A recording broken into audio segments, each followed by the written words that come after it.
الحمد لله رب العالمين والعاقبة للمتقين والصلاة والسلام على أشرف الأنبياء والمرسلين وعلى آله الطيبين الطاهرين وأصحابه الهادين المهديين، أما بعد، فقد قال الله تبارك وتعالى في الكلام المجيد والفرقان الحميد: فأعوذ بالله من الشيطان الرجيم، بسم الله الرحمن الرحيم. وأحل الله البيع وحرم الربا، صدق الله المولانا العظيم وصدق رسوله النبي الكريم المكين الأمين، ونحن على ذلك لمن الشاهدين والشاكرين، والحمد لله رب العالمين. إن الله وملائكته يصلون على النبي يا أيها الذين آمنوا صلوا عليه وسلموا تسليما.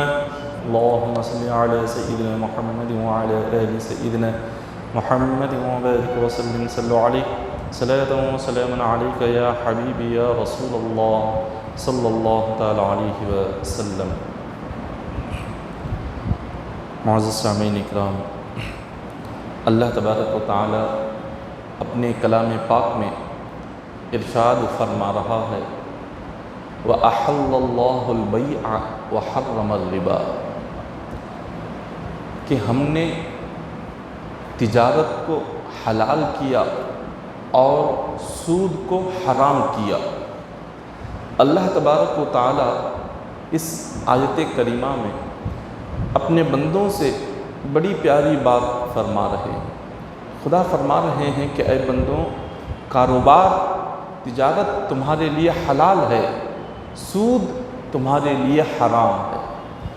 یہ ہرگز شریعت میں اجازت نہیں ہے کہ کوئی مومن سود کھائے یا سود پر مال دے. اللہ نے اس کو سختی سے منع کیا ہے، اور حضور علیہ السلام نے کئی مقامات پر اپنی امت کو تجارت کرنے کا حکم دیا.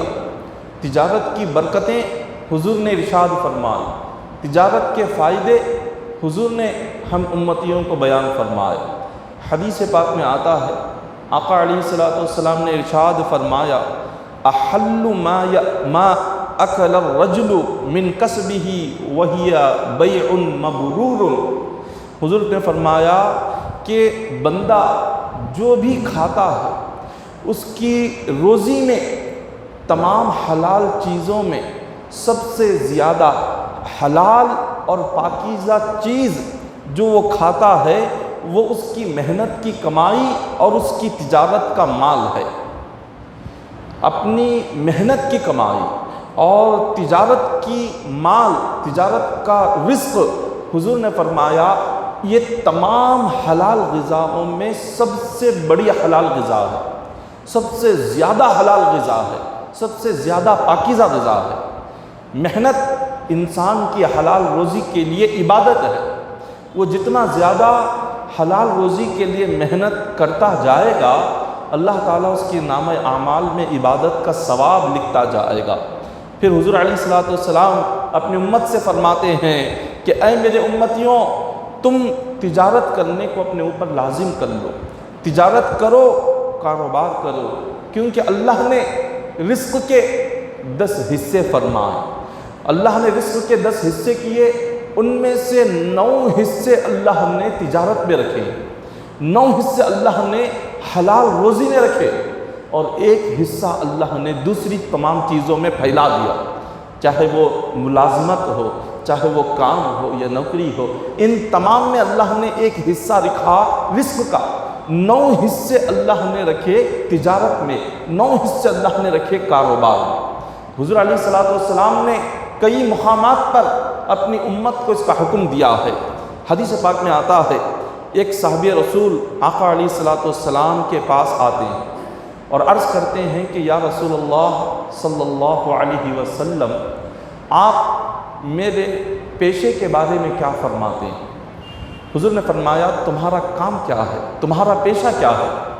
اس شخص نے کہا کہ حضور میں درزی ہوں، لوگوں کے کپڑے سیتا ہوں. حضور علیہ السلام اس صحابی سے فرماتے ہیں تمہارا پیشہ بہت اچھا ہے، تمہارا کام بہت ہی اچھا ہے، اگر تم چاہتے ہو تمہارے کام میں اللہ تعالیٰ تمہیں برکت عطا کرے تو حضور فرماتے ہیں کہ تم ہمیشہ لوگوں کے ساتھ دھوکہ نہ کیا کرو، دھوکہ نہ دو۔ حضور نے فرمایا خیانت نہ کرو، لوگوں کے کپڑے جب تم سیو گے تو دھوکہ دے کر نہ سینا، سچائی کے ساتھ ان کے کپڑے سینا، سچائی ایمانداری کے ساتھ اگر تم کام کرو گے اللہ تعالیٰ تمہیں ایک ایک ٹاکا مارنے پر جہاد میں ایک تیر چلانے کے برابر ثواب عطا کرے گا۔ ایک ایک ٹاکے پر جو بندہ سیتا ہے اور سینے کا جو کام کرتا ہے، جب وہ ایک ایک ٹاکا مارے گا اور وہ جس کا کپڑا سی رہا ہے اس نے دھوکہ نہیں دیا، اس نے جھوٹ نہیں بولا، ایمانداری کے ساتھ سچائی کے ساتھ جب وہ سیتا ہے اس کی ایک ایک ٹاکے پر اللہ جہاد میں ایک تیر چلانے کے برابر ثواب عطا فرماتے ہیں۔ پھر اس کے بعد حضور علیہ السلام نے فرمایا اپنے کام میں مصروف ہو کر نمازوں کو نہ چھوڑنا، اپنے کام میں سینے میں مصروف ہو کر اذان کی آواز سن کر بھی اپنے گھر میں نہ بیٹھنا، اپنے دکان میں نہ بیٹھنا، اپنے کارخانے میں نہ بیٹھنا۔ جیسے ہی تم سی رہے ہو، کام میں مصروف ہو، اذان کی آواز تم نے سی لی اور اس وقت میں تم نے اپنے کانوں سے اللہ اکبر سن لیا، فوراً وہیں پر اپنا کام چھوڑو اور اللہ تبارک و تعالیٰ کی عبادت کے لیے مسجد کو آ جاؤ۔ اگر تم ایسا کرو گے تو حضور فرماتے ہیں اگر تم کام کو عبادت کے لیے چھوڑ کر اللہ کی عبادت کرنے کے مسجد کے لیے آ جاؤ گے، اللہ تمہارے ہر ایک ٹاکے پر 1 سال کی عبادت کے برابر ثواب عطا فرمائے گا۔ ایک ایک ٹاکے پر تمہیں 1 سال کی عبادت کے برابر ثواب ملے گا۔ یہ کیوں مل رہا ہے ثواب؟ کہ بندہ ایک طرف حلال روزی کے لیے محنت بھی کر رہا ہے اور اللہ کی عبادت کو بھی نہیں چھوڑتا، حلال روزی کے لیے محنت بھی ہے لیکن دھوکہ نہیں ہے، تو اللہ تعالیٰ اس کو اتنا بلند اجر عطا فرماتا ہے، اتنا زیادہ ثواب اللہ تعالیٰ اس کو عطا فرماتا ہے۔ پھر ایک اور صحابی آئے، آ کر انہوں نے حضور سے عرض کیا کہ یا رسول اللہ صلی اللہ علیہ وسلم میں جو کام کرتا ہوں میرا کام کیسا ہے؟ حضور نے فرمایا تم کیا کرتے ہو؟ انہوں نے کہا کہ حضور میں کپڑے کا کاروبار کرتا ہوں، کپڑے بیچتا ہوں۔ حضور علیہ السلام فرماتے ہیں جب کبھی تم کپڑے بیچنے لگو تو جھوٹ نہ بولنا، جھوٹ نہ بولنا، اور فرمایا اگر کپڑے میں کوئی خرابی ہے، کپڑے میں کوئی عیب ہے، خریدنے والے کو بتا دینا اس میں یہ خرابی ہے، اس میں یہ عیب ہے، پہلے ہی بتا کر تم اپنے کپڑے کو بیچنا، اس کو چھپا کر نہ بیچنا، خراب کپڑے کو اچھا کہہ کر نہ بیچنا، عیب والے کپڑے کو بہت اچھا ہے کہہ کر جھوٹ کہہ کر نہ بیچنا، دھوکہ دے کر نہ بیچنا۔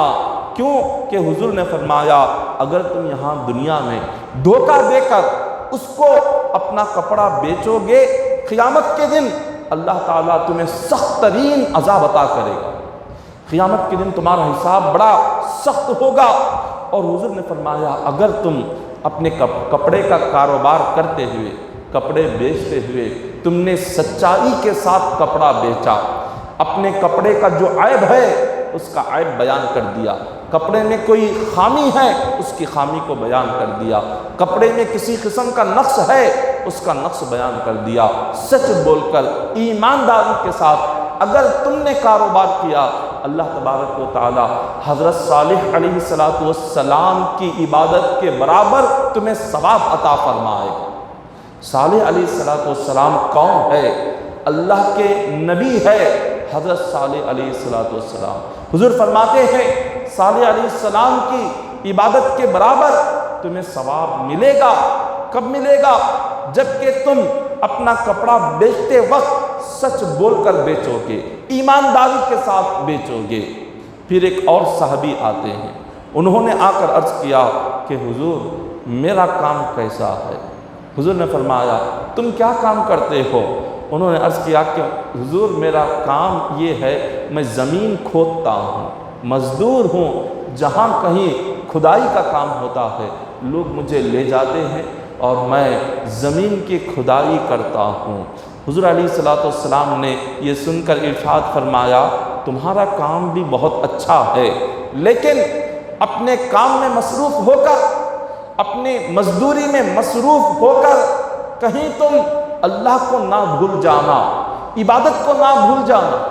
اپنی کام کرتے ہوئے عبادت کا وقت ہو جائے، نماز کا وقت ہو جائے، فوراً اگر تم اپنا کام چھوڑ کر عبادت کے لیے مسجد کو آؤ گے تو اللہ تبارک و تعالیٰ تم جتنی مرتبہ زمین کی کھدائی کے لیے زمین پر اپنا پھوڑا مارو گے، اللہ تعالیٰ ایک ایک مار پر تمہیں ایک ایک غلام آزاد کرنے کا ثواب عطا فرمائے گا، ایک ایک غلام آزاد کرنے کا ثواب۔ یہ کب ہے؟ بندہ حلال روزی کے لیے جا رہا ہے، یہ تمام حلال روزی ہے، محنت کی کمائی ہے، لیکن حضور اپنی امت کو سمجھا رہے ہیں محنت کی کمائی میں مصروف ہو کر اللہ کو نہ بھول جاؤ، محنت کی کمائی میں مصروف ہو کر عبادت کو نہ بھول جاؤ۔ پھر اس کے بعد حضور علیہ الصلوۃ والسلام کے پاس ایک اور صحابی آتے ہیں، عرض کرتے ہیں کہ یا رسول اللہ صلی اللہ علیہ وسلم میں تجارت کرتا ہوں، دکان چلاتا ہوں، کیا میرا کام اچھا ہے؟ حضور نے فرمایا ہاں تمہارا کام بہت اچھا ہے، تم دکان چلاتے ہو بہت اچھا ہے، لیکن آقا فرماتے ہیں تم اپنی دکان کے کاموں میں مصروف ہو کر کبھی زکوٰۃ کو نہ بھول جانا۔ دکان چلاؤ، دکان کے کاروبار کے لیے محنت کرو، مگر ساتھ ہی ساتھ جب زکوٰۃ نکالنے کا وقت آ جائے تو بخالت نہ کرنا، زکوٰۃ نکالنے کا وقت آ جائے تو مال کی محبت میں اپنے مال کو جمع کر کے نہ رکھنا۔ حضور نے فرمایا جو دکان چلانے والا اپنی دکان چلانے کے ساتھ ساتھ اگر وہ نماز کا پابند بھی ہو جائے، زکوٰۃ کا پابند بھی ہو جائے، اللہ تبارک و تعالی اس بندے کو ایک حج اور ایک عمرہ کا ثواب عطا فرماتا ہے، اس کو ایک حج کا ثواب، ایک عمرہ کا ثواب اللہ تبارک و تعالیٰ اس دکان کے مالک کو عطا فرماتا ہے۔ کیوں؟ اس لیے کہ اس نے دکان کو چلایا، دکان اور رزق حلال کے لیے محنت بھی کیا، اور اس کے ساتھ ساتھ اس نے نہ اللہ کی عبادت کو چھوڑا نہ زکوٰۃ کو چھوڑا، یہ دونوں چیزوں کو اس نے ایک ہی ساتھ ادا کیا تو اللہ تعالیٰ اس کو ایک حج اور ایک عمرہ کا ثواب عطا فرماتا ہے۔ اور آگے حضور فرماتے ہیں جو جھوٹا کاروبار نہیں ہوگا، دنیا میں جھوٹ بول کر جو کمائے گا، قیامت کے دن اللہ تبارک و تعالیٰ اسے گناہ گاروں کی صفوں میں کھڑا کرے گا، اور جو بندہ سچ بول کر کاروبار کرے گا، جو بندہ سچ بول کر تجارت کرے گا، اللہ تعالیٰ اسے نبیوں کی صفوں میں کھڑا کرے گا، وہ نبیوں کے ساتھ ہوگا قیامت کے دن۔ اسی طرح حضور علیہ الصلوۃ والسلام نے کئی مقامات پر اس کا ذکر فرمایا کہ ایمانداری جب بندے میں آ جاتی ہے وہ ایماندار بن جاتا ہے، اللہ تعالیٰ اس کی کمائی میں برکت پیدا کر دیتا ہے۔ جب وہ سچا بن جاتا ہے اللہ تعالیٰ اس کی روزی میں برکت پیدا فرما دیتا ہے۔ جب وہ کاروبار کرنے والا، تجارت کرنے والا نمازی بن جاتا ہے اللہ تعالیٰ اس کے رزق کو بڑھا دیتا ہے، ترقی عطا کرتا ہے کاروبار میں۔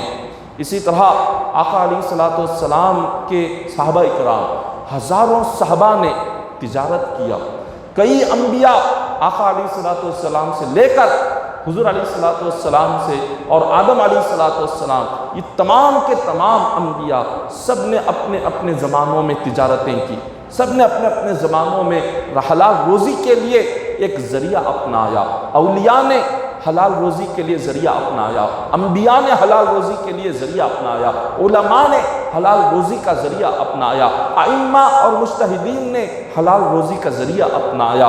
الغرض کئی سارے ہمارے بزرگان دین نے رزق حلال کے لیے ایک ایک ذریعہ اپنایا، لیکن کبھی حلال روزی کے لیے اللہ کی عبادت کو نہیں چھوڑا، اللہ کی عبادت میں کبھی آڑ آنے نہیں دیا، اللہ کی عبادت میں کبھی رکاوٹ بننے نہیں دیا۔ اسی طرح جب کسی بندے میں ایمانداری آ جاتی ہے، حلال روزی آ جاتی ہے، اللہ اسے غیب سے رزق عطا کرتا ہے۔ وہ سوچتا بھی نہیں، وہ سوچ بھی نہیں سکتا اس کو کہاں سے رزق مل رہا ہے، اللہ ایسی جگہوں سے اسے عطا کرتا ہے۔ لیکن شرط کیا ہے؟ حلال روزی شرط ہے، اور سچ بولنا ایمانداری شرط ہے۔ اس کی برکتیں اتنی ہیں ہم نے کبھی سوچا بھی نہیں ہوگا۔ ایک بزرگ گزرے ہیں، ایک جن کا نام محمد طاہر ہے۔ یہ پہلے زراعت کرتے تھے، کھیتی کا کام کرتے تھے، کئی سالوں تک کھیتی کا کام کیا۔ اچانک تندرستی اور غربت آ گئی۔ تندرستی اور غربت کی وجہ سے ایک سال ایسا ہوا کہ اپنی زمین میں بیج بونے کے لیے ان کے پاس رقم نہیں تھی، تو انہوں نے کھیتی کے کام کو رقم نہ ہونے کی وجہ سے رکا دیا اور حلال روزی کی تلاش میں نکل گئے۔ حلال روزی کی تلاش اپنے علاقے میں کیا، کہیں پر نہیں ملی، اپنے شہر میں دیکھا، کہیں پر انہیں حلال روزی کا ذریعہ نہیں ملا، تو وہ اپنے مکان سے، اپنے علاقے سے کئی سو اور کروڑوں میل دور دوسرے ملک میں جا کر انہوں نے رزق حلال کے لیے محنت کیا۔ ان کی شرط یہ تھی کہ وہ جس کسی کے پاس کام کرے، جس مالک کے پاس وہ کام کرے، وہ مالک حلال روزی کماتا، اس کا ذریعہ حلال کا ہو، اور وہ تنخواہ مجھے دے تو حلال کمائی سے دے۔ اتنے متقی پرہیزگار انسان تھے، اتنے نیک تھے کہ جس کے پاس کام کے لیے پہلے جاتے تو دیکھتے اس کی کمائی کا ذریعہ کیا ہے، اس کی آمدنی کا ذریعہ کیا ہے، اور وہ مجھے کیا حلال روزی دے سکے گا یا نہیں دے سکے گا۔ اتنا سب کچھ دیکھ کر اس کے پاس تجارت کو جایا کرتے تھے۔ جب وہ یہ تمام چیزیں دیکھتے تو کئی جگہ جاتے، اور ہر جگہ انہیں نظر آتا کہ ہر انسان کے کمائی میں، تجارت میں کوئی نہ کوئی ایک حرام چیز ملی ہے۔ وہ وہاں ملازمت چھوڑ دیتے، کام چھوڑ دیتے، پھر دوسری جگہ جاتے۔ اس طرح ہوتے ہوتے انہوں نے اپنے علاقے سے سات سمندر پار دوسرے ملک میں جا کر ایمانداری اور حلال کی روزی کے لیے وہاں پر پہنچ گئے۔ جب وہاں گئے، کئی سال گزر گئے، محنت کرتے رہے اور اپنی محنت کی کمائی گھر والوں کو بھیجتے رہے۔ ایک تاجر تھا، کاروبار کرنے والا انہی کے علاقے کا، وہ شخص دوسرے ملک جہاں یہ کام کر رہے تھے وہاں پر وہ آیا۔ جب وہ ان کے مقام سے نکل رہا تھا تو حضرت محمد طاہر کی بیوی جاتی ہے اور کہتی ہے کہ آپ جس ملک جا رہے ہیں وہاں میرے شوہر کام کرتے ہیں، ان سے ملاقات ہو جائے تو میرے شوہر سے کہنا کہ تمہارے گھر سے نکلے ہوئے کئی سال ہو گئے ہیں اور تمہاری لڑکی جوان ہو چکی ہے، اس کی شادی کا معاملہ قریب آ چکا ہے اور نکاح کے لیے میرے پاس کچھ رقم موجود نہیں ہے، لہٰذا تم کسی رقم کا انتظام کر کے میرے پاس بھیجو، میرے شوہر تک یہ پیغام پہنچا دینا۔ وہ تجارت کرنے والا جو شخص تھا اس نے یہ باتیں سن لی۔ وہ جیسے ہی اس ملک میں پہنچ کر ان سے ملاقات کی اور محمد طاہر یہ جو بزرگ تھے اور ان سے جا کر کہنے لگا، تمہاری بیوی کہتی ہے کہ کئی سال ہو چکے تم نے اپنا گھر چھوڑے ہوئے، بچوں سے ملاقات ہوئے، اور تم جو رقم بھیجتے ہو اس سے صرف ان کی ضرورت پوری ہوتی ہے۔ اب یہ شادی کا مسئلہ ہے، اب اس مسئلے کے لیے انہوں نے کہا کہ تم سے کوئی بڑی رقم لے کر میں جاؤں تاکہ تمہاری بیٹی کا نکاح آسانی سے ہو سکے۔ تو انہوں نے کہا کہ تم انتظار کرو، میں اپنے مالک کے پاس جا کر ان سے کچھ مدد لے کر آتا ہوں۔ حضرت محمد طاہر رحمۃ اللہ تعالیٰ علیہ وہ سیدھے اپنے مالک کے پاس جاتے ہیں، مالک سے کہتے ہیں میں اتنے سال آپ کے پاس محنت کر رہا ہوں، مزدوری کر رہا ہوں، اب میری لڑکی کا نکاح بالکل قریب ہے، نکاح کے انتظامات کے لیے میرے پاس کچھ رقم نہیں ہے، آپ مجھے کچھ رقم دے دیں۔ مالک نے کہا تمہیں تو پتہ ہے میری روزی حلال کی ہے اور حلال روزی میں بہت کم کماتا ہوں اور اسی لیے تمہاری تنخواہ بھی بہت کم میں تمہیں دیتا ہوں، اب میرے پاس نکاح کے لیے دینے کے برابر اتنی بڑی رقم نہیں ہے، لیکن تھوڑی سی رقم ہے، انہوں نے پوچھا کتنے؟ تو کہا 4 پیسے ہیں اس زمانے میں۔ کہا کہ 4 پیسے میرے پاس موجود ہے، بس اتنا ہی تمہیں دے سکتا ہوں۔ انہوں نے کہا کہ آپ 4 پیسے ہی دے دیجئے، کیونکہ حلال کی کمائی تھی، حلال کی روزی تھی، محنت کی ایمانداری کی کمائی تھی۔ 4 پیسے لے لی، اور وہ جو شخص ان کے مقام سے، ان کے شہر سے آیا تھا، اس شخص کے پاس گئے، کہا میری بیوی کو یہ 4 پیسے دے دینا۔ اس نے کہا کہ میں اتنی دور سے سفر کر کے آپ کے پاس آیا ہوں، یہ سوچ کر آیا تھا کہ آپ ہزاروں روپیہ دیں گے اور وہ لے جا کر آپ کے گھر میں دوں گا اور بیٹی کا نکاح بڑی آسانی سے ہو جائے گا، لیکن یہ کیا 4 پیسے آپ دے رہے ہیں، اس سے نکاح کے انتظامات کیسے پورے ہوں گے؟ کہاں سے نکاح کے لیے سامان خریدیں گے؟ کہاں سے ہم نکاح کے لیے لوگوں کو کھانے پلانے کا انتظام کریں گے؟ انہوں نے کہا میرے پاس سوائے اس کے اور کچھ نہیں ہے، آپ بس اتنا ہی لے جائیں اور میری بیوی کو دے دیں۔ اب اس شخص نے سوچا کہ اتنی رقم اگر میں لے جاتا ہوں، اتنی رقم سے تو کچھ ہوتا نہیں، تو ایسا کرتا ہوں اس سے کوئی چیز خرید لیتا ہوں، تحفے کے طور پر وہ چیزیں لے جا کر انہیں دے دوں گا، اور اتنی چھوٹی سی رقم سے کیا ہوگا۔ اس نے وہ 4 پیسے جو اس کے شوہر نے دیے تھے، حضرت محمد طاہر نے دیے تھے، اس کو لے لیے بازار گیا، دیکھا سب سے سستی چیز کیا ہے۔ بازار میں جب معلوم کیا تو پتا چلا سب سے سستی چیز بازار میں انار بک رہے ہیں۔ اس شخص نے انار کو خرید لیا، سارے انار تقریباً اس دور میں 4 پیسے میں 100 انار اس نے خریدے۔ 100 انار لے کر وہ جہاز پر سوار ہو گیا اور ایک ملک سے اپنے ملک آنے لگا۔ راستے میں جب جہاز ایک ملک کے کنارے پر کھڑا ہوا، کچھ گھنٹے کے لیے لوگ سیر و تفریح کے لیے جہاز سے نیچے اترے۔ اس علاقے کا جو بادشاہ تھا، اس کا نوجوان بیٹا سخت ترین بیمار تھا۔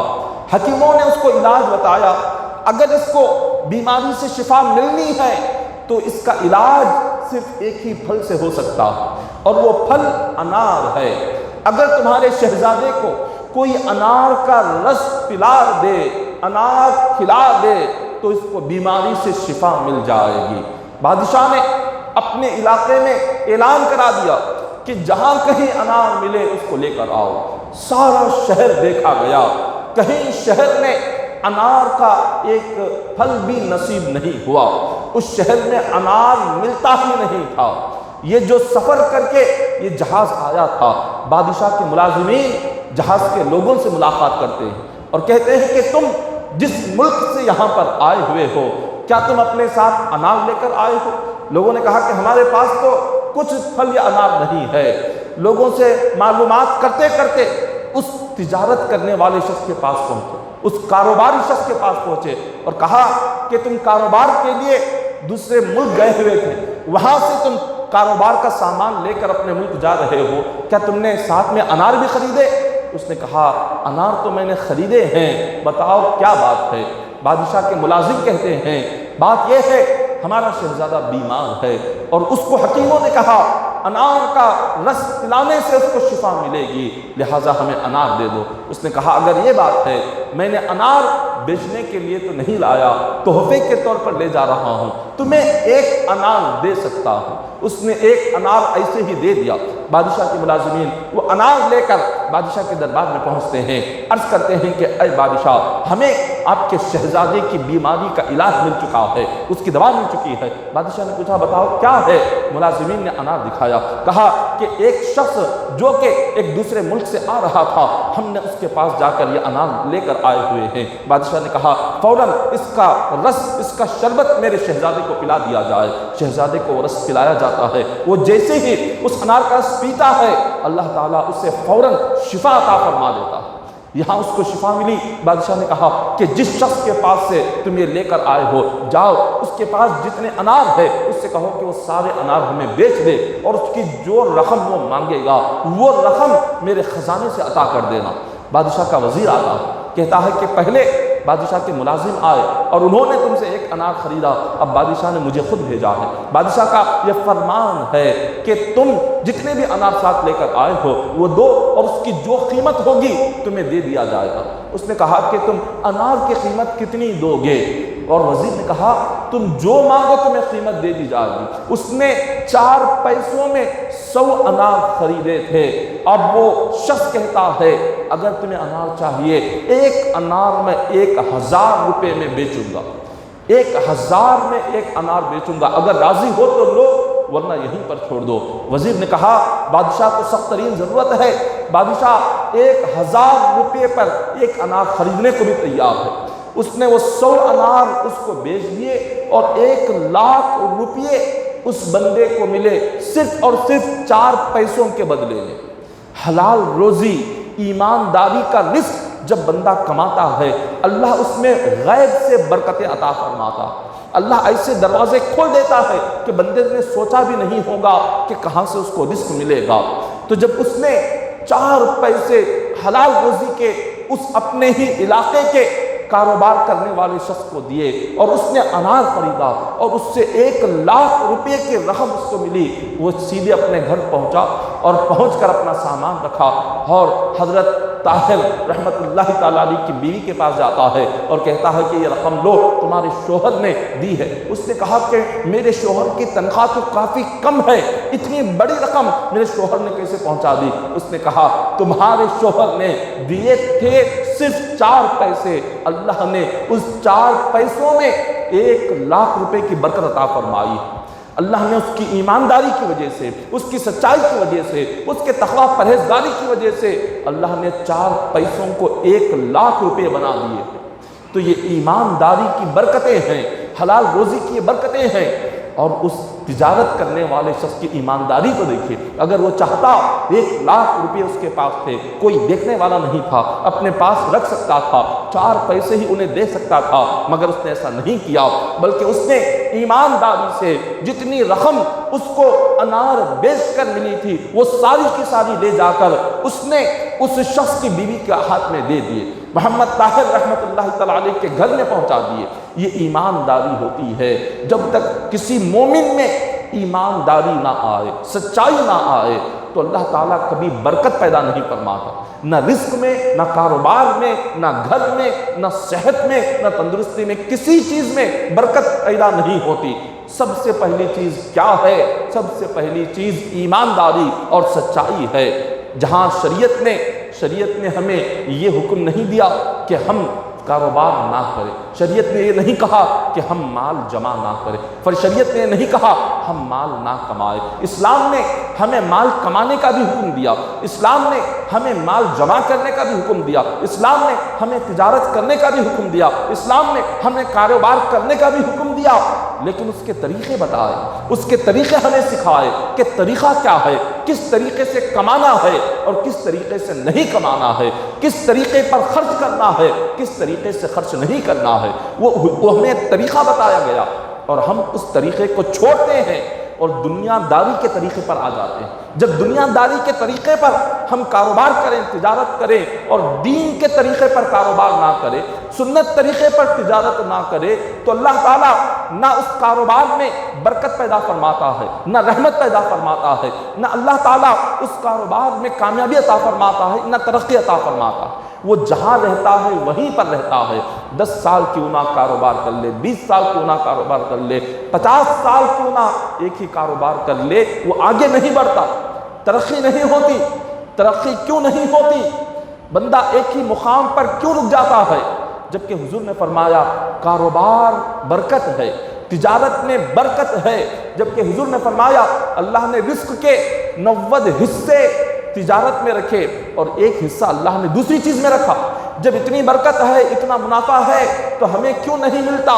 ہمیں اس لیے نہیں ملتا کہ ہم جھوٹ بولتے ہیں، ہمیں اس لیے اس کی برکت نہیں ملتی کہ ہم بے ایمان ہیں، ہمیں اس کی برکت نہیں ملتی کہ ہم دھوکہ دیتے ہیں، ہمیں اس لیے اس کی برکت نہیں ملتی ہم دوسروں کو تکلیف دے کر کماتے ہیں، تو اللہ تعالیٰ اس کی برکت کو اٹھا لیتا ہے۔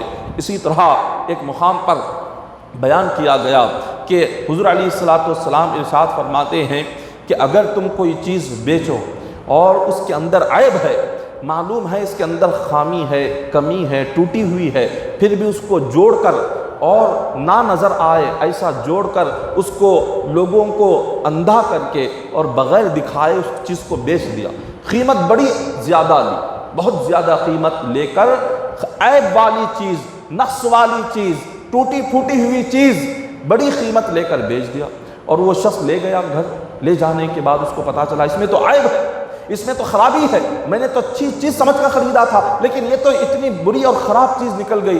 واپس وہ آیا، جس سے خریدا تھا اس کے پاس آیا اور کہا میں نے آپ کو اتنی رقم دے کر یہ چیز خریدی اور آپ نے مجھے دھوکہ دے کر ایسی خراب چیز مجھے دے دی، اس کو واپس لے لے۔ اگر وہ واپس لے لیتا ہے تو حضور فرماتے ہیں گراہک کی لائی ہوئی چیز کو اگر بیچنے والا واپس لے لیتا ہے، اللہ تعالیٰ اس کے گناہوں کو معاف کر دیتا ہے، اس کے جتنے گناہ ہوتے ہیں ان گناہوں کو نیکیوں میں بدل دیتا ہے، اور اللہ تعالیٰ اسے جہنم سے نجات عطا فرماتا ہے۔ جو کہ گراہک کو بیچی ہوئی، دھوکہ دے کر بیچی ہوئی چیز کو واپس اپنے پاس پھر سے لا کر اس کی رقم اس کو واپس کر دیتا ہے۔ لیکن یہ تو شریعت کی تعلیم ہماری ایسی ہے، حدیث پاک میں حضور نے تو ہمیں یہ سکھایا، لیکن ہم کیا کرتے ہیں؟ اس کے خلاف کرتے ہیں، ہمارا عمل اس کے خلاف ہے، ہماری حرکتیں اس کے خلاف ہے، ہمارے اخلاق اس کے خلاف ہے، ہم لڑنے جھگڑنے لگ جاتے ہیں کہ ہم نے ایک مرتبہ دے دیا اب اس کے بعد ہم نہیں لیں گے۔ ہمیں پتہ ہوتا ہے کہ ہم نے اس کو دھوکہ دیا ہے، ہمیں پتہ ہوتا ہے ہم نے اس کو جھوٹ بول کر بیچا ہے، ہمیں پتہ ہوتا ہے کہ ہم نے اس کے ساتھ بددیانتی کی ہے، ہمیں پتہ ہوتا ہے کہ ہم نے اس شخص کو بہت زیادہ تکلیف دی ہے، اس کے باوجود بھی ہم اس کی واپس لائی ہوئی چیز کو ہاتھ نہیں لگاتے، ہم اس کو واپس کر دیتے ہیں۔ اس وجہ سے آج ہم ترقی نہیں کر رہے، اس وجہ سے آج ہماری تجارت میں ترقی نہیں ہے، ہماری تجارت میں برکت نہیں ہے، ہماری روزی میں برکت نہیں ہے۔ حضرت علی رضی اللہ تعالیٰ عنہ جب امیر المؤمنین، آپ کا زمانہ مبارک بڑا پیارا تھا، مدینہ منورہ کے بازار میں حضرت علی رضی اللہ تعالیٰ عنہ نکلتے ہیں، ایک خاتون کو دیکھتے ہیں، ایک عام انسان کے بھیس میں نکلے تاکہ کوئی پہچان نہ سکے۔ بزرگان دین کا طریقہ تھا کہ وہ جا کر بازاروں میں دیکھتے تھے کہ کیا ہو رہا ہے، کون کتنی دام پر چیز بیچ رہا ہے، کون خرید رہا ہے، یہ ساری چیزیں دیکھا کرتے تھے۔ حضرت علی رضی اللہ تعالیٰ عنہ مدینہ کے بازار میں نکلے، ایک خاتون کو دیکھا جو روتے ہوئے کھڑی ہے۔ آپ نے اس خاتون کو بلایا، پوچھا کہ تم رو کیوں رہی ہو؟ اس نے کہا کہ میں ایک باندی ہوں، میرے مالک نے مجھے کچھ رقم دیا تھا اور کہا تھا کہ جاؤ مدینہ کے کھجور، بہترین قیمتی کھجور لے کر آؤ۔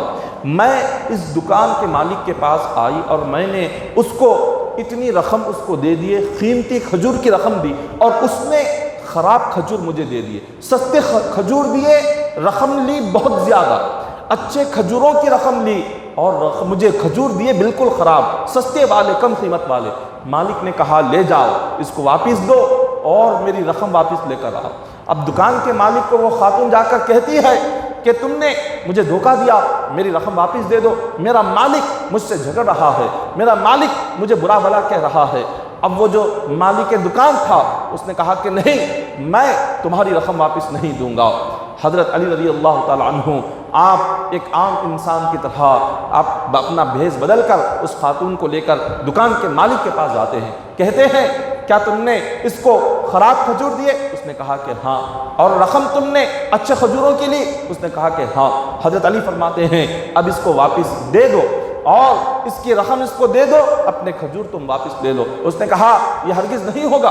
اس نے حضرت علی کو پہچانا نہیں، آپ کو جھڑکیاں دینے لگا، حضرت علی رضی اللہ تعالیٰ عنہ کے ساتھ بدتمیزی کرنے لگا، آپ کو برا بھلا کہنے لگا۔ مدینہ کے لوگ جمع ہو گئے اور آ کر اس سے کہا کہ تو یہ کیا کر رہا ہے؟ اے ظالم، تجھے پتا ہے تیرے دکان کے آگے کھڑے کون ہے؟ اس نے پوچھا کون ہے؟ تو کہنے لگے یہ کوئی عام انسان نہیں ہے، داماد رسول، امیر المؤمنین، خلیفۃ المسلمین حضرت علی رضی اللہ تعالیٰ عنہ ہے۔ جب اس نے سنا کہ حضرت علی ہیں، آپ کے قدموں میں گر گیا، آپ کے پیر پکڑ کر آپ سے معافی مانگنے لگا۔ حضرت علی رضی اللہ تعالیٰ عنہ نے اس کی بدتمیزی اس نے کی، آپ کو برا بھلا کہا، آپ نے اس کو ایک لفظ نہیں کہا۔ آپ نے اس سے فرمایا اگر تم مجھے خوش کرنا چاہتے ہو تو ایمانداری کے ساتھ سچ بول کر تم تجارت کرو، میں تم سے خوش ہو جاؤں گا۔ مجھے خوش کرنا ہو، مجھے راضی کرنا ہو، سچ بول کر ایمانداری سے حلال روزی کماؤ، اس طرح دھوکہ دے کر تم کماؤ نہیں، اس طرح دھوکہ دے کر کماؤ گے، یہ کمائی نہ تمہارے جسم کو لگے گی، نہ یہ کمائی تمہارے لیے فائدہ پہنچائے گی، نہ یہ کمائی تمہیں دنیا میں کام آئے گی، نہ یہ کمائی تمہیں آخرت میں کام آئے گی، یہ کمائی تمہارے جسم کو بیمار بنائے گی۔ اس طرح سے تم دھوکہ دے کر کماؤ گے، لوگوں کو جھوٹ بول کر کماؤ گے، اور بے معنی کہہ کر تم جب کماؤ گے اور اسی کو تم کھاؤ گے، وہ تمہارے جسم میں جائے گا اور تمہارے جسم کو بیمار کرے گا، تمہارے جسم کو کمزور بنائے گا، وہ تمہارے دل کا سکون چھین لے گا، راتوں کی نیند چھین لے گا، نہ دنیا میں تمہیں راحت ملے گی اس کمائی سے، نہ آخرت میں تمہیں راحت ملے گی اس کمائی سے۔ تو آج ہم نے حضور علیہ السلام کا طریقہ بھلا دیا اپنی تجارت میں، اپنے کاروبار میں، جس کی وجہ سے آج ہمارے کاروباروں میں اللہ نے ترقی کو روک دیا ہے، ترقیاں نہیں ہے۔ حضور علیہ السلام نے بھی تجارت کی، آقا علیہ السلام نے، اور حضرت ابو بکر صدیق رضی اللہ تعالیٰ عنہ نے تجارت کی، حضرت عمر فاروق رضی اللہ تعالیٰ عنہ نے تجارت کی، عثمان غنی رضی اللہ تعالیٰ عنہ نے تجارت کی، حضرت علی رضی اللہ تعالیٰ عنہ نے تجارت کی، حضرت ابو عبیدہ بن الجراح رضی اللہ تعالیٰ عنہ، حضرت عبد الرحمن بن عوف رضی اللہ تعالیٰ عنہ بہت بڑے تاجر تھے، جن کے پاس ہزاروں درہم ہوتے تھے، ہزاروں درہموں کے مالک تھے۔ حضرت عثمان غنی رضی اللہ تعالیٰ عنہ، حضرت عبد الرحمن بن عوف رضی اللہ تعالیٰ عنہ ہزارہ درہم کے مالک، اتنے بڑے کاروباری، اتنی بڑی تجارت، مگر کبھی انہوں نے اپنی تجارتوں میں، اپنے کاروباروں میں نہ کسی کو تکلیف دیا، نہ کبھی کسی کو دھوکہ دیا۔ آقا علیہ السلام نے اپنے بچپن کے زمانے سے حضور نے کاروبار شروع کیا، تجارت شروع کی۔ حضور علیہ السلام مکہ مکرمہ سے تجارت کا سامان لے کر اپنے چچا کے ساتھ حضور مکہ سے ملک شام جاتے تھے، ملک شام جا کر تجارتی سامان بیچتے تھے۔ حضرت خدیجہ الکبریٰ رضی اللہ تعالی عنہا نے حضور کی ایمانداری کو دیکھ کر، حضور کی سچائی کو دیکھ کر انہوں نے اپنا تجارتی سامان انہیں دے دیا، اور حضور علیہ السلام ان کے تجارتی سامان کو لے کر مکہ سے سیریا آتے تھے، ملک شام آتے تھے، وہاں پر آپ اس سامان کو بیچتے تھے۔ حضور نے 40 سال تک تجارت کیے، 40 سال تک حضور نے کاروبار کیے۔ آقا علیہ السلام کی تجارت کو دیکھ کر، حضور کے کاروبار کو دیکھ کر کفار مکہ کے مشرکین حضور کو ایمانت دار کہتے تھے، حضور کو سچا کہتے تھے۔ امین اور صادق کا لقب حضور کو عطا کیا تھا، امین اور صادق کا لقب حضور کو دیا۔ امین کہتے ہیں امانت دار کو، دیانت دار کو، سچے کو کہتے ہیں۔ حضور نے اپنی 40 سال کی زندگی کفار مکہ کو دکھائی، اس میں تجارت بھی کیے، کاروبار بھی کیے، لیکن کبھی زبان سے جھوٹ نہیں نکلا، کبھی زبان سے دھوکہ نہیں دیا، کبھی سستی چیز کو مہنگا بتا کر بیچا نہیں، کبھی کسی چیز کا عیب چھپا کر حضور نے بیچا نہیں۔ کاروبار حضور نے ایسا نہیں کیا، اور امت کو سکھایا، امت کو بتایا کہ تمہیں بھی ایسا ہی کرنا ہے، تم بھی اسی طریقے سے ہی کرو، تب اللہ تعالیٰ تمہیں کامیابی عطا کرے گا۔ حضرت امام حسین رضی اللہ تعالیٰ عنہ آپ سبزی خریدنے کے لیے مدینہ کے بازار میں جاتے ہیں۔ آپ صحابہ کی زندگی کو دیکھیں، صحابہ اکرام نے بھی اپنی زندگی میں لین دین کیا، انہوں نے بھی، صحابہ اکرام کی بھی تو زندگی تھی، وہ بھی تو کھاتے پیتے تھے، دکان سے خریدتے تھے، ان کی بھی تو دکانیں تھیں، انہوں نے اپنے دکانیں کیسے چلائی، انہوں نے اپنی تجارتیں کیسے کی، ان کی زندگیاں کیسے گزری، انہوں نے اپنی حلال روزی کے لیے کتنا احتیاط کیا، آج وہ جاننا ضروری ہے۔ امام حسین رضی اللہ تعالیٰ عنہ مدینہ کے بازار میں جاتے ہیں، ایک آپ نے خاتون کو دیکھا، وہ سبزی بیچ رہی تھی، اور سبزی پر اس نے پانی چھڑکا ہوا تھا، اور اس کو تولنا تھا، ناپنا تھا۔ اس نے سبزی کو جب ترازو کے پلڑے میں رکھا، اس کو ناپ رہی تھی، تو حضرت امام حسین فرماتے ہیں کہ تھوڑا سا دیکھ کر تولنا، احتیاط سے تولنا، اچھی طرح سے تولنا۔ اس نے پوچھا اس کا مطلب کیا ہے؟ کیا میں اچھا نہیں تول رہی؟ کیا میں ناپ تول میں کمی کر رہی ہوں؟ حضرت امام حسین فرماتے ہیں، اے خاتون، پہلے اللہ کا کلام سن لے، اللہ کیا کہتا ہے۔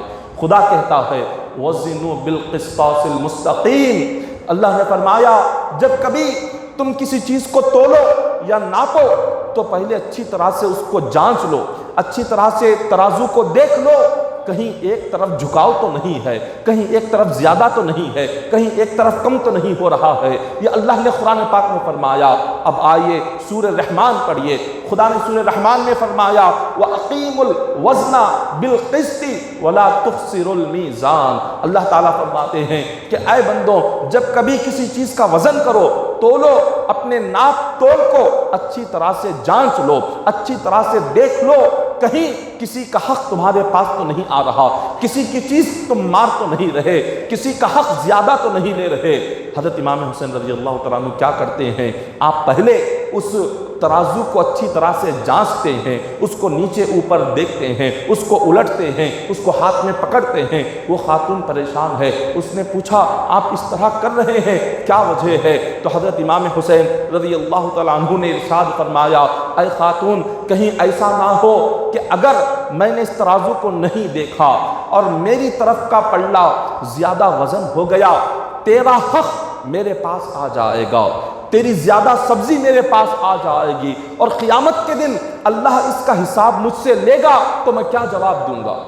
اگر میری طرف کا پلڑا زیادہ جھک گیا اور تیری زیادہ سبزی میرے پاس آ گئی تو قیامت کے دن مجھے اس کا حساب دینا ہوگا، اور تیری طرف کا پلڑا زیادہ جھک گیا، میرے حصے کی سبزی تیرے پلڑے میں زیادہ ہو گئی، قیامت کے دن تجھے حساب دینا ہوگا۔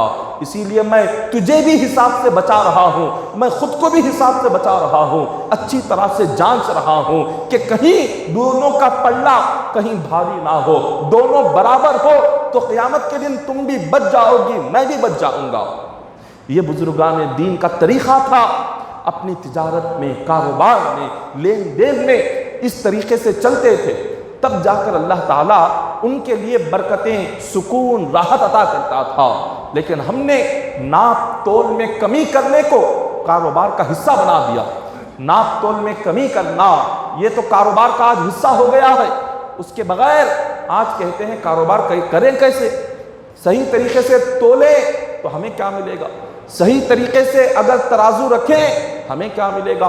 جب تک ناپ تول میں کچھ ماریں گے نہیں، جب تک ناپ تول میں کچھ چوری نہیں کریں گے، اس وقت تک ہمارے لیے کوئی فائدہ نہیں ہے۔ اللہ اکبر! آج ہم نے کاروبار کو چوری بنا دیا، چوری کرنے کو کاروبار بنا دیا، چوری کرنے کو اپنی تجارت بنا دیا۔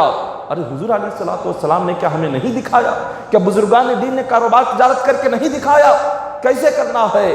حضرت شعیب علیہ الصلوۃ والسلام ایک نبی گزرے، اللہ نے 19ویں پارے میں ذکر فرمایا اوفوا الکیل ولا تکونوا بالمخسرین وزنوا بالقسطاس المستقیم۔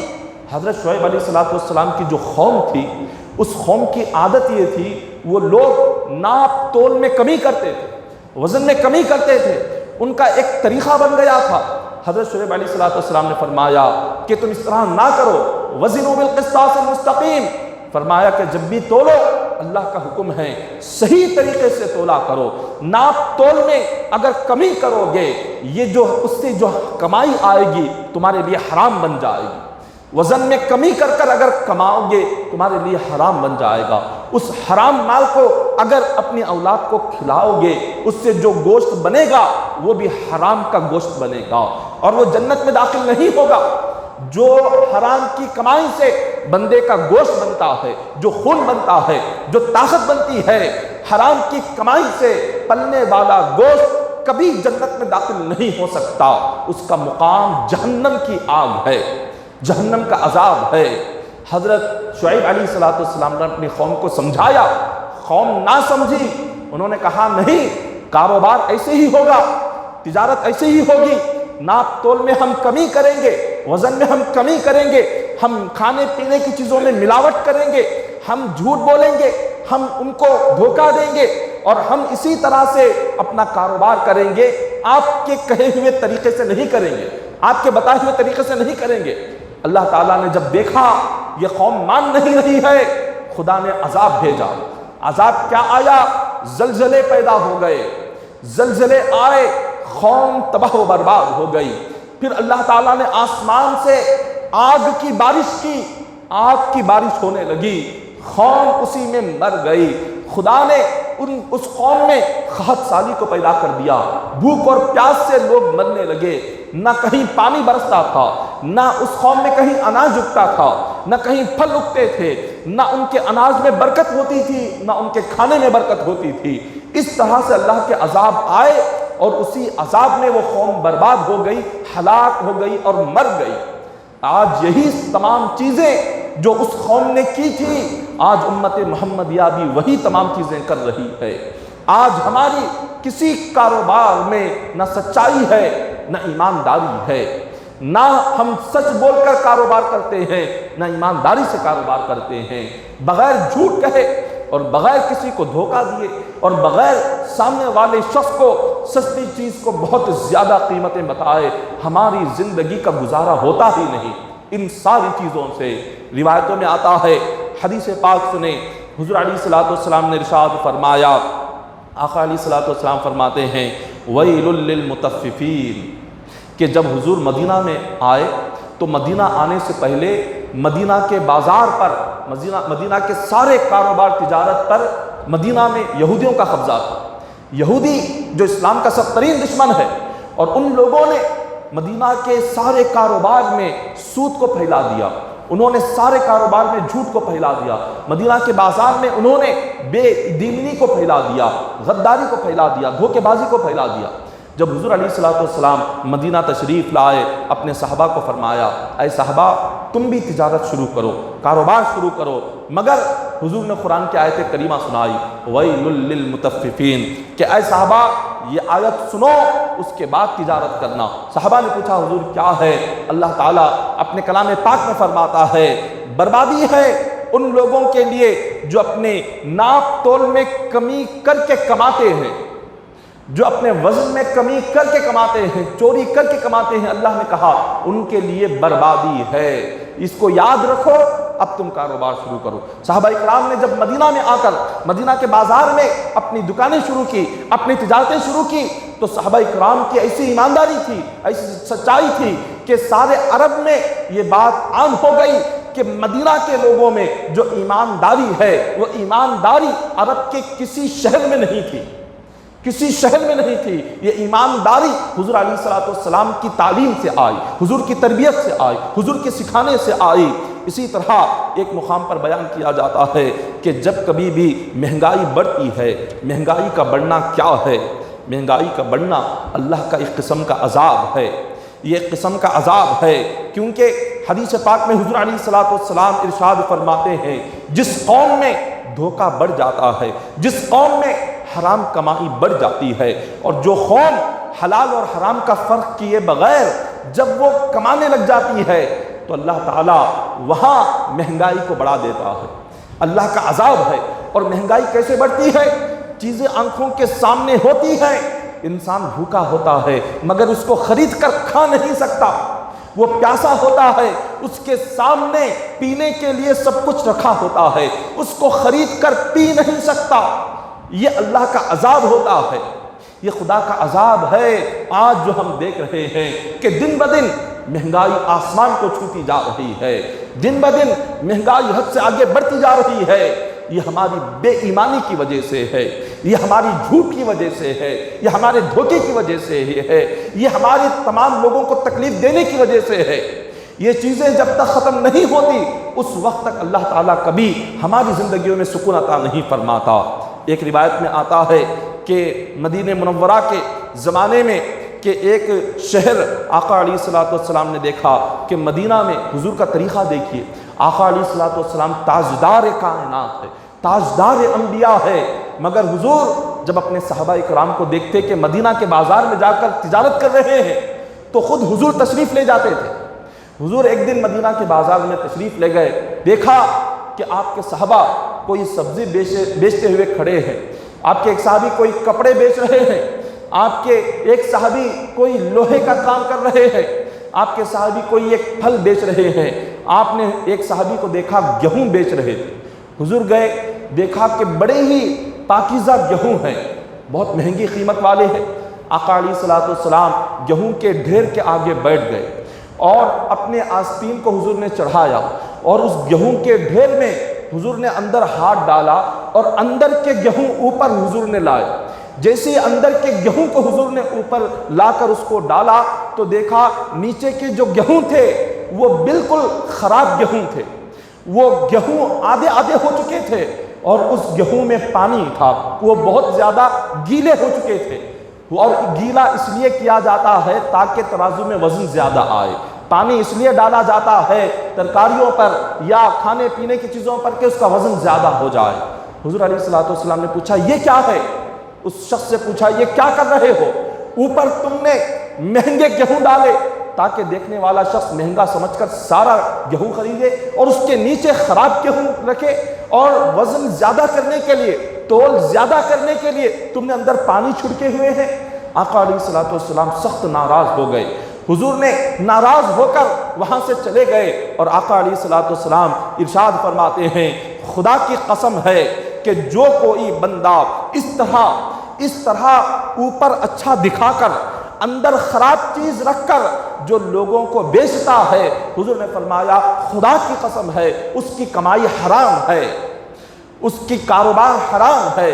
وہ اتنا محنت کر کے، اتنا دن رات وہاں کھڑا ہو کر، وہ دھوپ میں جل کر، نمازیں چھوڑ کر، اللہ کی عبادت چھوڑ کر، گھر چھوڑ کر، بیوی بچوں کو چھوڑ کر جا کر گرمی میں کھڑا ہوا ہے، آسمان کے نیچے کھڑا ہوا ہے، لیکن حلال طریقے سے کاروبار کرنے کی بجائے اوپر کچھ اور رکھا ہے، اوپر کچھ اور دکھا رہا ہے، اندر کچھ اور رکھا ہے۔ اس طرح دھوکہ دے کر جب وہ بیچے گا، اس سے جتنا کمائے گا اس کی کمائی حرام میں جائے گی، وہ حرام طریقے سے کما رہا ہے، یہ گناہ ہے۔ حضور نے یہ سختی سے کہا اور صحابہ اکرام کو اصول سمجھائے۔ حضرت طبقات ابن سعد میں ہے، بزرگان دین کا طریقہ دیکھیے۔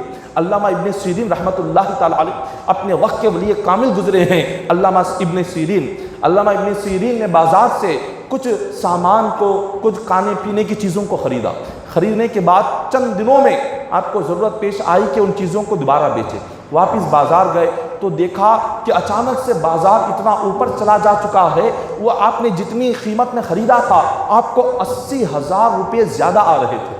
آپ بازار گئے، آپ نے کہا میں نے اس کو خرید کر صرف چند دن ہوئے ہیں، جتنے میں خریدا ہے میں اتنے میں ہی واپس دینے کو تیار ہوں، اس سے زیادہ رقم میں لینے کو بھی گناہ سمجھتا ہوں، اس سے زیادہ کی رقم میں لینے کو اپنے لیے حلال نہیں سمجھتا، اس لیے کہ اگر میں نے جس چیز کو خریدا ہے، خریدنے کے بعد میں کچھ محنت کرتا، اس پر کوئی کوشش کرتا تو اس کے اوپر زیادہ رقم لینا میرے لیے حلال ہو جاتا۔ میں نے لے کر گھر میں رکھا، چند دنوں میں، زیادہ مہینے بھی نہیں، سال بھی نہیں، بس 1 2 3 دن میں اس کی رقم اتنی زیادہ آسمان کو چھونے لگی۔ اب میں بغیر محنت 2 3 دن میں 80,000 کا منافع اگر میں لیتا ہوں، میرے لیے یہ حرام ہے۔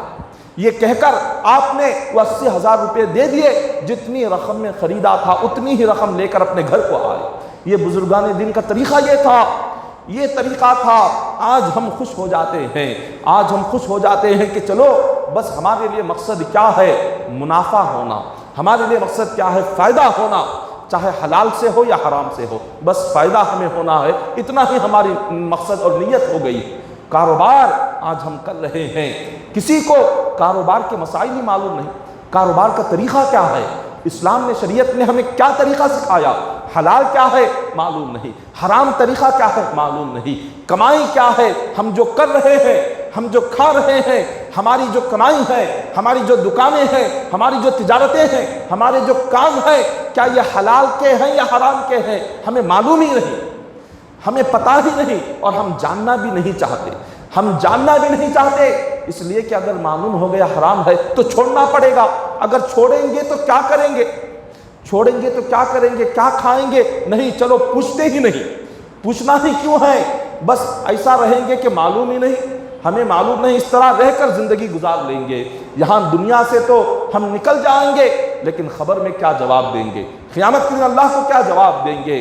حضرت امام مالک رحمۃ اللہ تعالی علیہ مدینہ کے بہت بڑے عالم دین، محدث ہے، جب کوئی بادشاہ ان سے ملنے آتا یا حکومت کا کوئی ذمہ دار انسان ملنے کو آتا، وہ کہتے اپنے شہر کے تمام کاروباری لوگوں کو جمع کرو، اپنے شہر کے تمام تجارت کرنے والے لوگوں کو جمع کرو۔ سارے کاروبار کرنے والوں کو جمع کیا جاتا، آپ ان سے پوچھتے کیا تمہیں حلال معلوم ہے، کیا تمہیں حرام معلوم ہے، دھوکہ دینے پر قیامت کے دن کیا عذاب ہے، کیا تمہیں معلوم ہے؟ جھوٹ بول کر کاروبار کرنے کا عذاب کیا ہے؟ کیا تمہیں معلوم ہے؟ آپ ان سے سب سے یہ سوال ایک ایک کر کے پوچھتے، اگر سب لوگ صحیح صحیح جواب دیتے تو ان سے کہتے کہ اب تم کاروبار کرنے کے لائق ہو، تمہیں معلوم ہے دین کیا ہے، تمہیں معلوم ہے تجارت کے مسائل کیا ہے، کر سکتے ہو۔ اگر کوئی کہتا کہ مجھے معلوم نہیں کہ کیا اس کا عذاب ہے، جھوٹ بول کر کمانے کا عذاب کیا ہے، دھوکہ دے کر کمانے کا عذاب کیا ہے، حلال اور حرام کیا ہے میں نہیں جانتا، تو آپ فرماتے اس کو بازار سے باہر نکالو، یہ اس لائق نہیں ہے کہ بازار میں بیٹھ کر کاروبار کر سکے، اس لیے کہ اس کو علم نہیں، اس کو معلومات نہیں، شریعت نے کیا حرام کہا ہے معلوم نہیں، شریعت نے کیا حلال کہا ہے معلوم نہیں۔ جب معلوم ہی نہیں تو وہ کیا کاروبار کرے گا؟ آج ہم میں سے کتنے ہیں جن کس کو یہ پتا ہے جو میں کام کر رہا ہوں، میرا کام، میری نوکری، میری ملازمت، میری تجارت، میرا کاروبار، میرا پیشہ، کیا یہ حلال ہے یا حرام ہے؟ شریعت اس کے بارے میں کیا کہتی ہے؟ کوئی جاننا نہیں چاہتا، کوئی پوچھنا نہیں چاہتا، کوئی اس پر عمل کرنا نہیں چاہتا، بس اتنا چاہتا ہے میرے گھر کی ضرورت کے مطابق مجھے جتنا میری ضرورت ہے اتنا مال مجھے مل جائے، بس خاموش خوش ہو جاتے ہیں، سکون ہو جاتا ہے۔ اس کے آگے کچھ نہ جاننا ہے، نہ اس کے آگے کچھ سیکھنا ہے، نہ اس کے آگے نہ اپنی آخرت کی تیاری کرنی ہے، نہ قبر کی تیاری کرنی ہے۔ یہ آج ہمارا طریقہ بن چکا ہے، لیکن اللہ والوں کا طریقہ نہیں۔ ہم بزرگان دین سے محبت کا دعویٰ کرتے ہیں، لیکن ان کا طریقہ کیا ہے؟ ہم چلنے کو تیار نہیں ہے۔ حضرت ابن عبید رضی اللہ تعالیٰ عنہ، ان کا کاروبار تھا، یہ چادریں بیچتے تھے، دوپٹے بیچتے تھے۔ جب کبھی آسمان پر ابر آ جاتا یا بادل آتا، اندھیرا ہوتا، حضرت ابن عبید رضی اللہ تعالیٰ عنہ سیدھے اپنی دکان بند کرتے گھر کو چلے جاتے۔ ان کے ساتھی کہتے کہ ابر آنے پر اور اندھیرا ہونے پر آپ دکان کیوں بند کرتے ہیں؟ لوگ آپ کے پاس آ کر کچھ خریدنا چاہتے ہیں، لینا چاہتے ہیں، آپ دکان بند کر کے چلے جاتے ہیں، کیا وجہ ہے؟ انہوں نے کہا مجھے حضور کی ایک حدیث یاد آ جاتی ہے۔ حضور علیہ الصلوۃ والسلام نے فرمایا کہ تم جس سے کاروبار کر رہے ہو، جس کو بیچ رہے ہو، اس کو دھوکہ دے کر نہ بیچنا۔ جب ابر آ جاتا ہے، اندھیرا ہوتا ہے، کپڑا صحیح طریقے سے معلوم نہیں ہوتا، کپڑے کا رنگ معلوم نہیں ہوتا، کپڑے کی قیمت معلوم نہیں ہوتی، کپڑا مہنگا ہے یا سستا ہے، اندھیرے میں ابر آنے پر معلوم نہیں ہوتا۔ اگر میں ایسی حالت میں تجارت کرتا، کاروبار کرتا، تو ہوتا کیا؟ میں اس کو دھوکہ دے کر ایک رنگ کو دوسرا رنگ بتا کر دینا پڑتا، اندھیرے کا فائدہ اٹھا کر، ابر کا فائدہ اٹھا کر میں زیادہ رقم اگر لے لیتا، تو حضور نے فرمایا اس طرح سے تم سامنے والے کو دھوکہ دے کر اگر کماؤ گے، یہ کمائی تمہارے لیے حرام ہے۔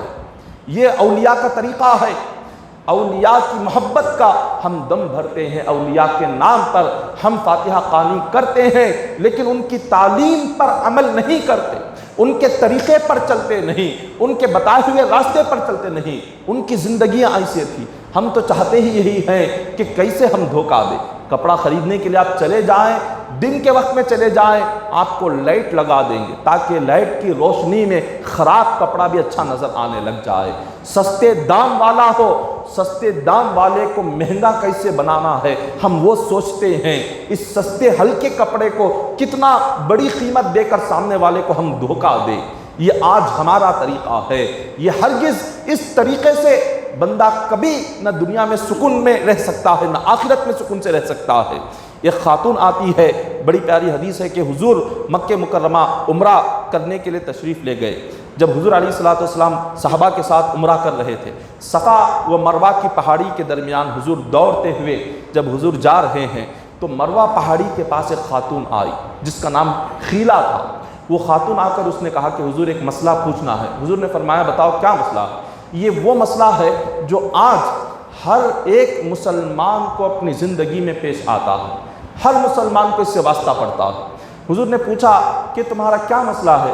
اس نے کہا کہ حضور میں ایک غریب خاتون ہوں اور میں تجارت کرتی ہوں، لیکن میری تجارت کا طریقہ ایسا ہے جب میں اپنا تجارت کا سامان خریدنے کے لیے دوسری دکان پر جاتی ہوں، بڑی دکان پر، تو میں وہ ایک قیمت بہت زیادہ کہتا ہے، میں پہلے کم قیمت کہتی ہوں، وہ اگر مجھے 50 روپے کہے تو میں 5 روپے سے شروع کرتی ہوں، 5 روپے سے شروع کرتے کرتے 25 روپے میں آ جاتی ہوں اور 25 روپے میں اس کو خرید کر میں لے جاتی ہوں۔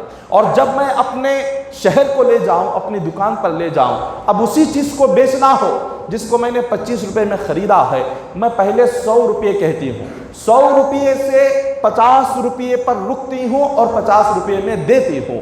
کیا یہ طریقہ صحیح ہے یا غلط ہے؟ آج ہر جگہ 90% دیکھیں یہی کاروبار ہے نا۔ اگر کوئی چیز 100 روپے میں بیچنا ہو تو ہم کہتے ہیں 200 روپے، اور 200 روپے سے اترتے اترتے ہم آتے ہیں 150 200 پر اس کو بیچا جاتا ہے۔ کیا یہ طریقہ صحیح ہے یا غلط ہے؟ جب حضور سے یہ سوال کیا گیا، آقا علیہ الصلوۃ والسلام فرماتے ہیں یہ جو تمہارا طریقہ ہے، یہ طریقہ، یہ کاروبار کا طریقہ، حضور نے فرمایا بالکل غلط ہے، بالکل غلط ہے۔ جو چیز تم خریدنے کے لیے جا رہی ہو، جو تمہاری طاقت جتنی خریدنے کی ہے، ایک مرتبہ اس کی قیمت کہہ دو، اگر بیچنے والا خوشی سے بیچنا چاہے وہ بیچے گا، اگر نہیں تو اس کو چھوڑ دو۔ اگر جس چیز کو خریدنے کے لیے جاؤ، اگر خریدنا ہی ہے 100 روپے میں خریدنا ہے، 50 روپے سے شروع نہ کرے۔ حضور نے فرمایا 100 روپے کی طاقت ہے، کہہ دو 100 روپے میں خریدنا چاہتا ہوں، اگر دینے والا خوش ہے تو تمہیں دے دے گا، اگر نہیں تو دوسری دکان پر چلے جانا۔ پھر حضور نے فرمایا اگر تمہیں بیچنا ہی ہے 200 بول کر 100 روپے میں نہ بیچو، بلکہ جتنی رقم میں خرید کر لائے ہو، اگر تم نے 25 میں خرید کر لائے ہو، اس کا ایک مناسب منافع رکھو، ایک منافع رکھ کر ایک قیمت کہو۔ 25 کو لے کر آئے ہو 35 40 کہہ دو، اور ایک ہی بات پر قائم رہ جاؤ، کہو کہ 40 روپے اس کی قیمت ہے، اگر آپ خوش ہو خریدیں، اگر خوش نہ ہو پسند نہ ہو کوئی بات نہیں۔ حضور نے ایک بات اور ایک کاروبار ہمیں سکھایا ہے۔ حضور علیہ الصلوۃ والسلام نے سچ بول کر، جھوٹ بول کر، آگے پیچھے کر کے، اچھی چیز کو خراب، خراب چیز کو اچھا، سستی کو مہنگا، مہنگے کو سستا، ٹوٹے ہوئے کو جوڑنا، عیب کو چھپانا، اس طرح سارے کاروباروں کو حضور نے بالکل حرام کہا ہے۔ ہمیں بس اتنا آسان طریقہ حضور نے بتایا ہے، ایک بات کرو، ایک کاروبار کرو، جتنی باتیں زیادہ ہوگی اتنا جھوٹ زیادہ نکلے گا، جتنا بولنا پڑے گا اتنا زیادہ جھوٹ بولنا پڑے گا۔ تو اسی لیے حضور نے فرمایا، منع کیا، ایک مناسب منافع رکھو، جو مناسب منافع ہے رکھو، ایک قیمت طے کرو، اس کے بعد کاروبار چھوڑ دو۔ اب انہوں نے حضور کی نصیحت پر آج اگر آپ یہ کہیں، اگر آج یہ کہتے ہیں نہیں یہ ساری باتیں صرف کتاب کی ہے، پریکٹیکل نہیں ہے۔ ارے پریکٹیکل نہیں، صحابہ اکرام کی زندگی کیا پریکٹیکل نہیں تھی؟ کیا یہ صرف بولنے کی سننے کی باتیں ہیں؟ قرآن اور حدیث صرف بولنے سننے کی حد تک رہ گئی ہے؟ کیا قرآن اور حدیث صرف کتاب کے اندر بند ہو کر رہ گئی ہے؟ کیا ہماری زندگی کے لیے نہیں ہے؟ کیا عمل کے لیے نہیں ہے؟ اس پر چلنے کے لیے نہیں ہے؟ اس سے سیکھنے کے لیے نہیں ہے؟ کیا اس کے لیے اللہ نے اتارا نہیں ہے؟ صرف سننے کے لیے اور پڑھنے کے لیے بند کر کے مخمل کے غلافوں میں لپیٹ کر محراب میں رکھنے کے لیے کیا قرآن اور حدیث ہے؟ قرآن کی طرف پہل مت کرو، ادب کرو، بالکل ادب کرے۔ صرف ادب کے لیے قرآن ہے، عمل کے لیے قرآن کیا نہیں ہے؟ کیا قرآن صرف اٹھا کر چوم کر رکھنے کے لیے ہی قرآن ہے؟ پڑھ کر اس کو سمجھ کر عمل کرنے کے لیے کیا قرآن نہیں ہے؟ آج ہم نے قرآن کو بس ایک برکت والی کتاب بنا کر اپنے مخمل کے غلافوں میں لپیٹ کر محراب کے اوپر چھپا کر رکھا ہے۔ جب عمل کرنے کی باری آتی ہے، ہمارا عمل کافروں کی طرح، ہمارا عمل مشرکوں کی طرح، ہماری تجارتیں غیروں کی طرح، اور ہماری زندگیاں بالکل غیر مذہبوں کی طرح، لیکن پھر بھی ہم دعویٰ کرتے ہیں مسلمان ہے، پھر بھی ہم کہتے ہیں کہ ہم کلمہ پڑھنے والے ہیں۔ کس طرح کے مسلمان جب عمل ہی نہیں تو کیا؟ حضور علیہ الصلوۃ والسلام نے جب اس صحابیہ کو جن کا نام خیلہ ہے، حضور نے فرمایا تم جاؤ اس کو اپناؤ۔ جب انہوں نے جا کر یہ طریقہ اپنایا تو وہ کہتی ہے چند دن نہیں گزرے حضور کے طریقے پر میں نے عمل کیا، میرا کاروبار اتنا بڑا، میں نے اتنا ترقی کیا، میرے شہر میں مجھ جیسا تجارت کرنے والا مالدار کوئی دوسرا نہیں بنا۔ یہ تجارتیں ہیں۔ آج کیوں ہم نے اپنی جائز اور حلال چیز کو ناجائز بنا دیا ہے؟ ہم نے ناجائز کر دیا اپنی حلال کاروبار کو۔ اللہ نے ہر ایک کی نصیب کا رزق لکھ دیا۔ بچہ پیدا بعد میں ہوتا ہے، حدیث پاک ہے 4 مہینے کا ماں کے پیٹ میں ہوتا ہے۔ اللہ فرشتے سے کہتا ہے جا 4 چیزیں ماں کے پیٹ میں حمل کے 4 مہینے میں فرشتہ لکھتا ہے۔ سب سے پہلے وہ کہاں مرے گا، موت کی جگہ کہاں ہوگی، دنیا میں آ کر وہ کیا کام کرے گا، اور دنیا میں اس کا مکان کہاں ہوگا، اور اس کا رزق کتنا ہوگا۔ پیدا ہونے سے کہ کئی سال پہلے اللہ تعالیٰ نے اس کا فیصلہ کر دیا، ماں کے پیٹ میں بچے کا یہ فیصلہ ہو جاتا ہے۔ اب جتنا رزق اللہ نے لکھا ہے، آپ چاہے حلال طریقے سے رزق کرو، محنت کرو، یا حرام طریقے سے کرو، ملنا تو اتنا ہی ہے، ملنا تو اتنا ہی ہے جتنا اللہ نے لکھ دیا، اس سے بڑھ کر تو نہیں۔ جب ملنا اتنا ہی ہے جتنا اللہ نے لکھا ہے، تو اس کو حرام راستے پر جانے کی کیا ضرورت ہے؟ جب ملنا ہے ہی، اللہ نے فکس کر دیا ہمارے لیے روزی، جب ہمارے پاس آنا ہے ہی ہے، تو اس کے لیے کیوں ہم حرام راستے پر جائے، کیوں ہم جوے بازی کی طرف جائے، کیوں ہم بیڈنگ کی طرف جائے، کیوں ہم جا کر اپنی حلال کمائی کو، حلال روزی کو حرام کرے؟ اللہ نے وعدہ کیا ہے، اللہ نے وعدہ کیا ہے وَمَا مِن دَابَّةٍ فِي الْأَرْضِ إِلَّا عَلَى اللَّهِ رِزْقُهَا۔ آج مسلمان اپنی روزی بڑھانے کے لیے محنت نہیں کرتا، اپنی روزی بڑھانے کے لیے جوا کھیلتا ہے۔ رزق بڑھانا ہے، روزی بڑھانا ہے، محنت کرو، حلال روزی کے ذریعے سے اپنی روزی کو بڑھاؤ۔ ہم یہ نہیں کرتے، کیا کرتے؟ خرچ بڑھ گئے، آمدنی بڑھانا ہے، کیا کرو؟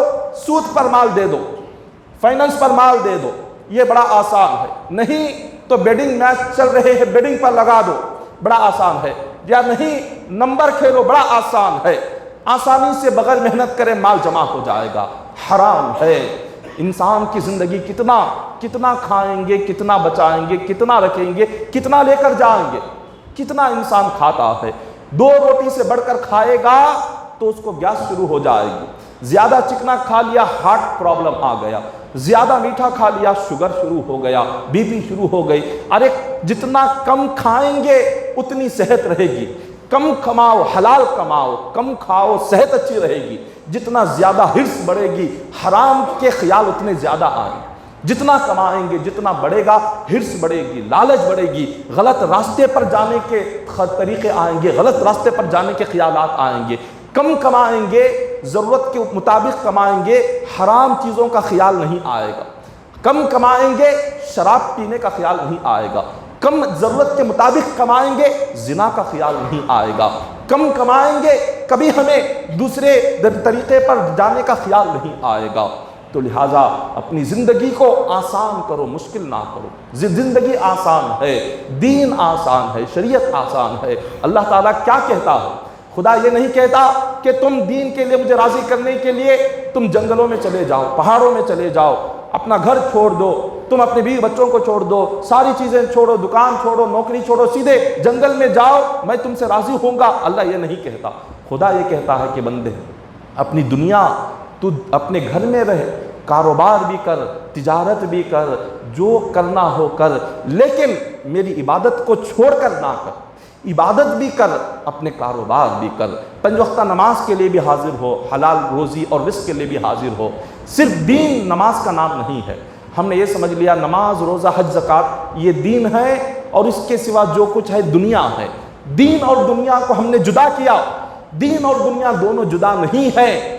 ہمارے لیے حضور نے دنیا کو بھی دین بنا دیا، حضور نے ہمارے لیے دنیا کو بھی عبادت بنا لیا۔ صرف نماز اور مسجد ہی دین نہیں ہے، ہمارا گھر بھی اگر ہم چاہیں تو وہ بھی مسجد بن سکتا ہے۔ اس لیے کہ آقا علیہ الصلوۃ والسلام نے ہمیں یہ سکھایا کہ اگر ہم صبح اٹھنے سے لے کر شام سونے تک ہمارا کھانا حضور کی سنت کے مطابق ہو گیا وہ بھی عبادت ہے، ہمارا پینا سنت کے مطابق ہو گیا وہ بھی عبادت ہے، ہمارا نکاح کرنا سنت کے مطابق ہو گیا وہ بھی عبادت ہے، ہماری اولاد سنت کے مطابق ہو گئی وہ بھی عبادت ہے، ہمارا دکان سنت کے مطابق چلے وہ بھی عبادت ہے، ہماری تجارت سنت کے مطابق چلے وہ بھی عبادت ہے، ہمارا اٹھنا بیٹھنا سنت کے مطابق ہو وہ بھی عبادت ہے۔ ہماری پیدائش سے لے کر ہمارے مرنے تک اگر ہم نے اپنی زندگی کو دین داری میں لگا دیا، سنت کے مطابق لگا دیا، تو پیدا ہونے سے لے کر مرنے تک ہم عبادت میں ہی ہیں، عبادت سے ہٹ کر نہیں ہے۔ نہ دین الگ ہے نہ دنیا الگ ہے۔ ہم نے مسجد کے اندر دین رکھا، مسجد کے باہر نکلے سب کچھ جائز۔ مسجد میں جھوٹ نہیں بولنا، مسجد میں کھڑے ہیں سچ بولو، صرف مسجد میں ہی سچ بولنا ہے، مسجد کے باہر جھوٹ بولنا ہے۔ مسجد میں ہے قسم مت کھاؤ، مسجد کے باہر جھوٹی قسم کھا سکتے ہیں؟ مسجد میں ہے اس طرح کی بات نہ کرو، مسجد کے باہر کر سکتے ہیں، صرف دین مسجد کے اندر اور مسجد کی دہلیز کے باہر جو چاہے کرے، کیا سب کچھ جائز؟ ہرگز نہیں۔ ہم نے بانٹ دیا، دین کو بانٹ دیا، دین کو مت بانٹو۔ دین اور دنیا مسلمان کے لیے دونوں ایک ہی ہے، مسلمان کے لیے دونوں ایک ہی ہے، بشرطے کہ ہم اپنی زندگی کو سنت کے مطابق چلائیں۔ ہماری دنیا بھی دین ہے، اگر دین کو حضور کی سنت کے ہٹ کر دین پر عمل کریں گے، وہ دین بھی دنیا بن جائے گا۔ کیسے بن جائے گا؟ اگر عبادت ہو، نماز، روزہ، حج، زکوٰۃ سب کچھ ہو، مگر اس کا مقصد اللہ کو راضی کرنا نہیں، دکھاوا ہے، لوگوں کو دکھانا، تعریف حاصل کرنا، لوگ کہے میں نمازی ہوں، لوگ کہے میں حاجی ہوں، لوگ کہے میں سخی ہوں، اتنا خرچ کرتا ہوں، اتنا نیک ہوں، اپنی نیکی، اپنی اچھائی بیان کرنے کے لیے، دکھانے کے لیے اگر ساری زندگی عبادت کرو گے، وہ عبادت دین نہیں ہے، بلکہ اس عبادت کے بدلے میں اللہ جہنم کا عذاب دے گا۔ بخاری کی حدیث پاک ہے، قیامت کے دن کچھ لوگ ہوں گے، انہیں منہ کے بل گھسیٹ کر لے جائیں گے، وہ نمازی ہوں گے، ان کے اعمال پہاڑ کے برابر ہوں گے، وہ کہیں گے کہ مولا ہمارا قصور کیا ہے، ہم نے کیا کیا، ہم نے تو پہاڑ کے برابر نماز پڑھی۔ خدا فرمائے گا تو جھوٹا ہے، تو نے جو کچھ کیا لوگوں کو دکھانے کے لیے کیا، تعریف سننے کے لیے کیا، میں نے اس کا صلہ دے دیا، آج میرے پاس کوئی ثواب نہیں بلکہ تیرے لیے جہنم کا عذاب ہے۔ عبادت کیا بن گئی؟ عذاب بن گئی۔ کیوں؟ نیت خراب ہو گئی، لوگوں کو دکھانا تھا۔ اگر وہی دنیا ہو، دنیا داری ہو، مگر نیت سنت ہو، اگر دنیا داری ہو، اگر بندہ یہ سوچ کر کرے کاروبار کے حضور کی سنت ہے، تجارت یہ سوچ کر کرے حضور کی سنت ہے، نکاح یہ سوچ کر کرے حضور کی سنت ہے، اولاد اس نیت سے کہ حضور کی سنت ہے، کھانا پینا اس نیت سے کہ حضور کی سنت ہے، یہ سب کچھ ہمارے لیے دین بن جائے گا۔ بس نیت کا دار و مدار، اعمال کا دار و مدار نیت پر ہے، نیت جیسے رہے گی اللہ ویسے عطا کرے گا۔ دعا ہے کہ اللہ تعالی ہم تمام کو کہنے سننے سے بڑھ کر عمل کرنے کی توفیق عطا فرمائیں۔ الہ العالمین ہم تمام کی زندگیوں میں حلال روزی عطا فرما، مولا ہمیں حلال رزق عطا فرما۔ الہ العالمین ہم تمام کو مولا حضور علیہ الصلوۃ والسلام کی سنتوں پر عمل کرنے کی توفیق عطا فرما۔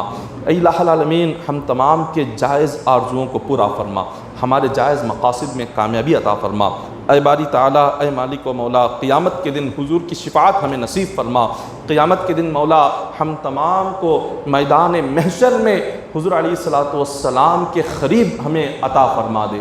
الہ العالمین ہم تمام کو عذاب جہنم سے محفوظ فرما، عذاب قبر سے محفوظ فرما، ہم تمام کی جائز دعاؤں کو آقا علیہ الصلوۃ والسلام کے وسیلے سے قبول فرما لے۔ اے باری تعالیٰ جتنے حاضرین محفل ہے، حاضرین مجلس ہے، مولا ان تمام کی جائز دعاؤں کو قبول فرما لے۔ مولا جتنے بھی تیرے گھر میں حاضر ہیں مولا، ان کے دلوں میں جو جو جائز نیتیں ہیں، جائز مرادیں ہیں، تمام کی جائز مرادوں کو تیرے حبیب کے صدقے میں قبول فرما لے مولا۔ ان اللہ و ملائکتہ یصلون علی النبی ایھا الذین آمنوا صلوا علیہ وسلموا تسلیما۔ اللهم صل على سيدنا محمد وعلى آل سيدنا محمد وبارك وسلم صلوا عليه صلاة وسلام عليك يا حبيبي يا رسول الله صلى الله تعالى عليه وسلم۔ حسبنا الله حسبنا الله حسبنا الله نعم الوكيل نعم المولى ونعم النصير۔ سبحان ربك رب العزة عما يصفون وسلام على المرسلين والحمد لله رب العالمين۔